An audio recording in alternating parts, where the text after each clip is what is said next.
Alright, friends, it's so nice to see you again. Today, I have a bit of a casual update, because I want to let you all know that my latest writing playlist, Childhood Friends, is now up on 8 tracks. You can go listen to it right now. It's free to listen. Anyone can just go and listen to it on 8 tracks. There should be a link in the description below. You can go check it out. Otherwise, just head over to my 8 tracks page over at 8tracks.com/mkieran. Of course, as you can tell by the length of this video, the playlist is not on YouTube. If you're wondering why, I've answered that question like 169 times already, so you can find the answer to that in the description below. That being said, the purpose of this video is to let you all know about my process for making this playlist, because I think that, like, the main question that I get whenever I make a playlist is, because my playlists are all revolving around one particular feeling or concept or theme, and I always get messages from people going, where can I find more of this music? You know, like, tell me your secrets, and of course I'll tell you my secrets. What type of Pokemon are you? How do you do the things you do? Share with me your secrets deep inside.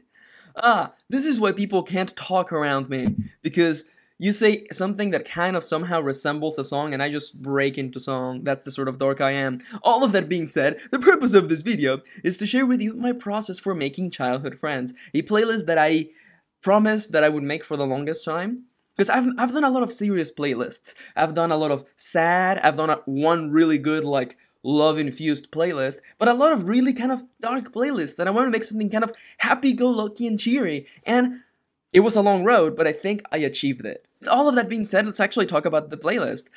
Originally, when I came into this, because I don't know if you remember, because it's been a while, I made a poll. Like, every time I am done with the current set of playlists, I release a poll, I get people's ideas, and we put it up to vote, and the highest ranking playlists come out first. Childhood Friends is the third out of the 4 set, the next one being Writing in the Coffee Shop, which is in the process of being made right now as we speak, by the way. And people keep asking me, Max, I want something for my teenage characters. I want something for my child characters. I want something just silly and happy where characters are just being friends and being cute. And I wanted to take that, to grab that feeling. And it was a little difficult at first because I'm so used to dark and somber playlists. Kind of like Sorrow. Sorrow and After the Bomb are like, they're so similar to what I write that it was kind of hard for me to step out of that, but it was fun, and that was the best part. And as I was brainstorming, I was sitting down and I was looking at my music library, and I'm like, what is fun? What is happy? What is cheery-go-lucky? Or rather, happy-go-lucky. But I was thinking about it, and a few things jumped to mind, and I started gathering the pieces. And as I was putting it together, because I know that I can make the playlist like 50 songs long, but that's just 50 songs that are kind of not related. That's why I like my playlists to be like under 1 hour or 1 hour at most. So at least the pieces are well refined. And you should see the entire list of songs that I chopped out. There's a lot, but they didn't make the cut because they weren't good enough, or they didn't work in the way that I wanted them to. If you've paid attention to my playlists, you realize that they're kind of formatted like stories, or at least they flow from one to the next rather fluidly. So when I first made the playlist, and I assembled the pieces, I realized that, give me a second, I realized that it was sounding too much like a loovy-doovy sort of playlist.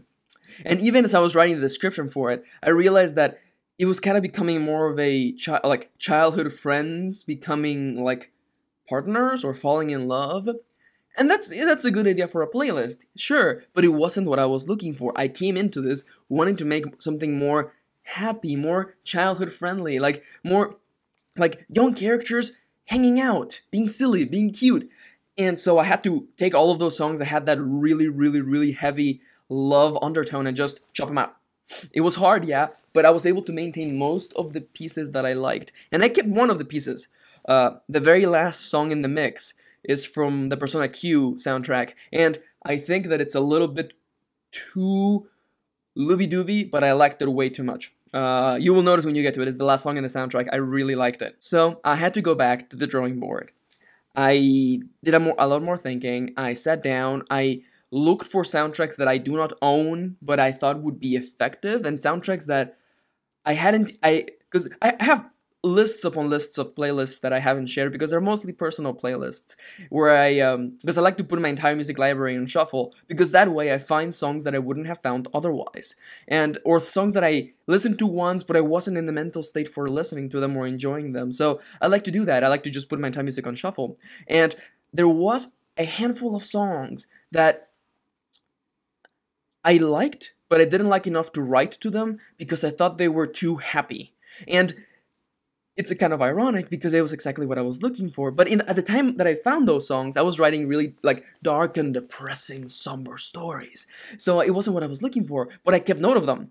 And I dug for them, I found them in rather unlikely places, but it worked for me. So, if anything, consider this a good point that sometimes it is effective to focus on the vision that you had, particularly on little projects like this. I wouldn't necessarily recommend that for a book, but for a little project like this, remember your vision and remember what you wanted to do from the beginning. And that may actually help you create the best product possible, because I can assure you, the playlist right now as it stands is awesome.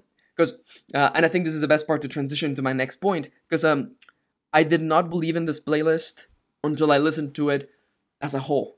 Because I was worried about it, because there's a lot of pieces, and I will talk about the sources that I got for this, that I got this music from, in a moment. But when I put them together and I arranged them in the order that I thought would make the most sense, kind of like a story, I was questioning it. I wasn't sure. I was listening. I was imagining what it would sound like in my head, and I was like, maybe it's not happy enough. Maybe it's not cheery enough. Maybe it's not carefree enough.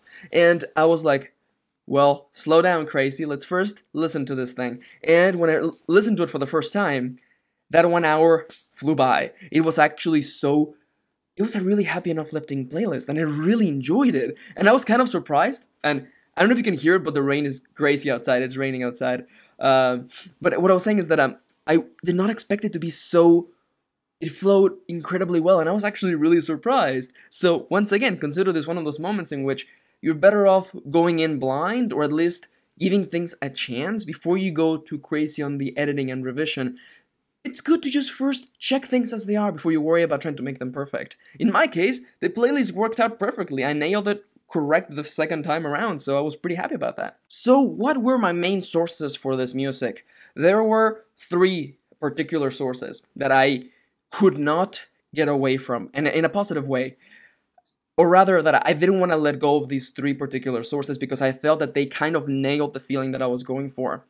The first one is music. I used 2 tracks from the Lucky Star background music pack. If you are at all familiar with Lucky Star, it's a really, really cutesy and silly anime. And when I discovered the background music pack, because you have to look for the background music pack, because otherwise you're just gonna get like character songs. But it's only like 4 songs, and 2 of them are not very good, to be entirely honest. I mean, in my opinion. But the other 2 tracks, I put them in the playlist because they're just kind of happy-go-lucky, people talking, really silly, almost like a spring meeting your friends for the first time again. It was really happy, and I put both of those songs. Although, of course, I want to make the point that it was because I enjoyed Lucky Star. I've also found that if you just look for your favorite slice of life anime and just look through its soundtrack, you will probably find something really good for this sort of feeling. Once again, I've said this a million times and I'm gonna say it again. Anime soundtracks are your friends. You have no idea how many anime soundtracks I own, aside from video game soundtracks. These 2 are the main source of all of my writing music because, 1, they're easily looped, they don't have lyrics most of the time, and they are subtle enough that they add atmosphere without distracting you. So, if you're not a fan of Lucky Star, that's entirely fine. I know plenty of people who don't like Lucky Star. I personally enjoyed it. But if you would like music like that, like happy, carefree music, look for a happy, carefree anime. Just look for its soundtrack, and you would be most likely set. As for the other inspiration, it was, without a freaking doubt, Animal Crossing. Animal Crossing has such carefree, happy music that I wanted to take that. Because when I picture the Childhood Friends soundtrack, or the playlist, when I picture it, I picture a group of friends, like a handful of friends who live in a small town, you know, out in nature, and they have to like walk across a forest to see each other, and then they head into town, and it's like a really small town with not a lot going on, but they make the best of it. That's kind of what I pictured. And for all of the nature moments, it was Animal Crossing for me. Animal Crossing, no question. I have been playing Animal Crossing since the first one came out on the GameCube. Yes, I know the first one came out on the Nintendo 64, but I don't live in Japan. The first one for me was the GameCube one, and I played the hell out of that game, and the music is one of those things that people forget the music. And it's kind of funny because for a game that you play so much, and it's kind of repetitive in nature when it comes to gameplay, the music itself sets you right in. Like, the graphic style is cute, and the music only solidifies that theme, and I enjoyed that. So, if you would like to find more naturey kind of music, like really nice, subtle, kind, happy, peaceful music for nature, look up the Animal Crossing soundtracks, no question. I used music from Animal Crossing New Leaf because it's the most recent one. I used, of course, the tracks for 5 PM and 5 AM because I personally feel they're the best ones, but it's all up to you. Make sure to, go dig around for them. I'm sure you can find them online. Now, as for the final piece, I'm going to admit I am absolute freaking trash. I love Shoji Meguro, the person behind the Persona soundtracks. They are amazing. They create awesome music with a nice urban casual feel, and you have no idea how much I appreciate the work they do. So I wanted this playlist because, as I mentioned, the way I pictured the story for the playlist was, these characters living in a small town, cutting across the forest to see each other and then going into town. And for that town segment, I wanted really urban-sounding tracks, and Shoji Meguro nails that. The combination with slight, repetitive lyrics against nice, percussion just makes it seem like you're out in the town. You're hitting the arcade, you're going out, meeting your friends, having fun.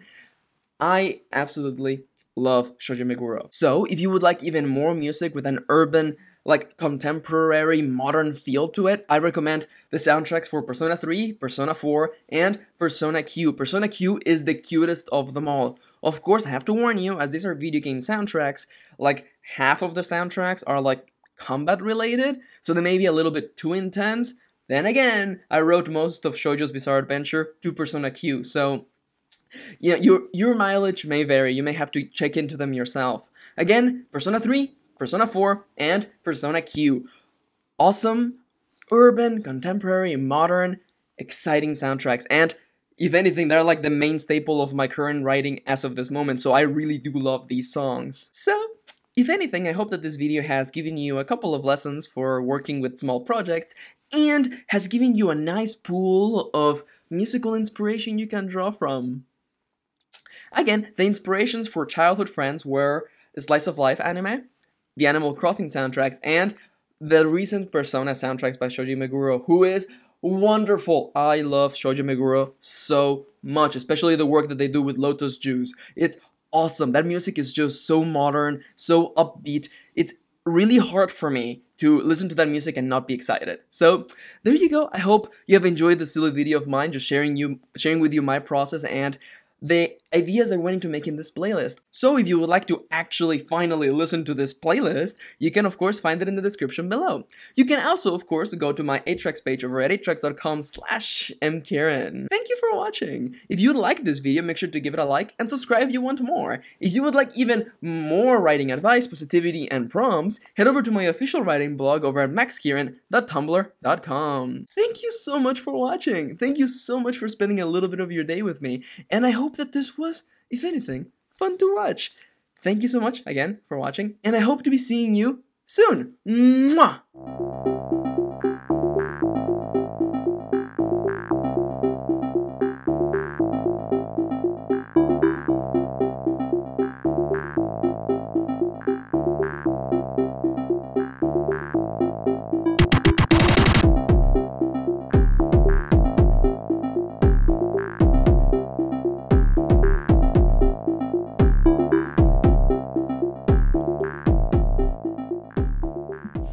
So what I've been saying is that you can't mention the title of a song around me because I'll just start singing. The other day, someone was talking at me, and it's and I don't know what happened. I don't know how it even happened, but somehow they said the word shout, and I just broke into shout, shout, let it all out. These are the things I can do without. Come on. I'm yelling at you, come on. And then I realized, wow, I actually knew the lyrics to that song, if I even got them right. Like, now that I'm singing the song, I'm like, are those even the lyrics? But no, yeah, please don't ever mention, like, if we ever talk in person, don't ever mention song titles. Because, my god!